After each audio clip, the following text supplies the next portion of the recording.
کہ جب روز ازل اللہ تبارک و تعالیٰ نے ارواح کو اپنے سامنے پھیلایا دربار میں اور ان سے پوچھا الستُ بربکم، تو سب نے کہا بھلا، قالو، کہنے لگے بھلا کیوں نہیں، تو ہمارا رب، ربنا، تو ہمارا رب ہے۔ تو اس کی تفاسیر میں ہے کہ قال بعضهم، یعنی تقیتاً،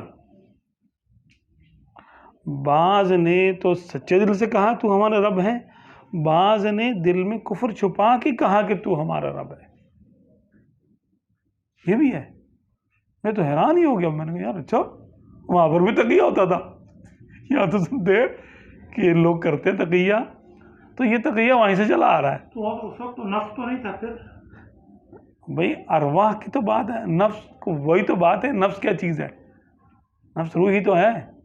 اچھا، ہاں، اس سے ان صوفیہ کا مذہب ثابت ہوتا ہے جو کہتے ہیں نفس اور روح قلب ایک ہی چیز ہے، عقل بھی وہی ہے، چاروں چیزیں ایک ہیں، نفس، قلب، روح اور عقل ایک ہی چیز کے مختلف حالتوں کے نام ہیں،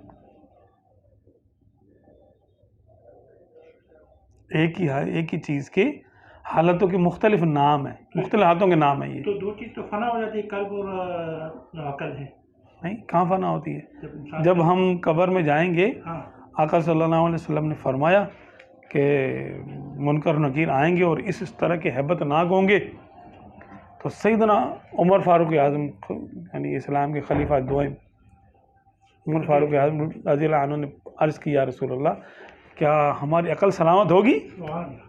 فرمایا ہاں عقل تمہاری سلامت ہوگی۔ عقل کہاں سے سلامت ہوگی؟ دماغ تو گل گیا، سڑ گیا، مر گیا، عقل کہاں سے سلامت ہے؟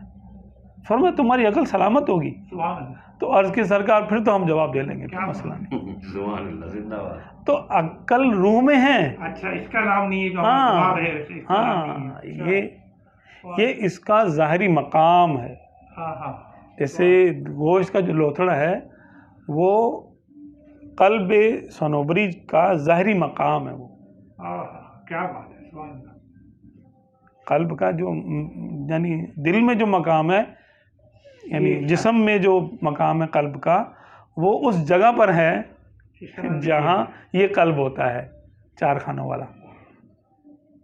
ورنہ دل پہ زنگ لگ جاتا تو ارے کافروں کا تو دل کالا ہونا چاہیے تھا، جب کھولے ٹرانسپلانٹ کریں کسی کا، یہ تو روز کر رہے ہوتے ہیں آپریشن، پوسٹ مارٹم کر رہے ہوتے ہیں، تو مومنوں کا قلب نورانی ہونا چاہیے تھا، نور ایمان سے، اور کافروں کا سیاہ ہونا چاہیے تھا۔ حدیث پاک میں تو ہے کلا بل ران علی قلوبہم، ہرگز نہیں، ان کے دلوں پہ زنگ چڑھا ہوا ہے۔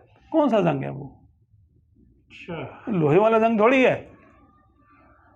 اب یہ تو گیا، روح ہی قلب ہے۔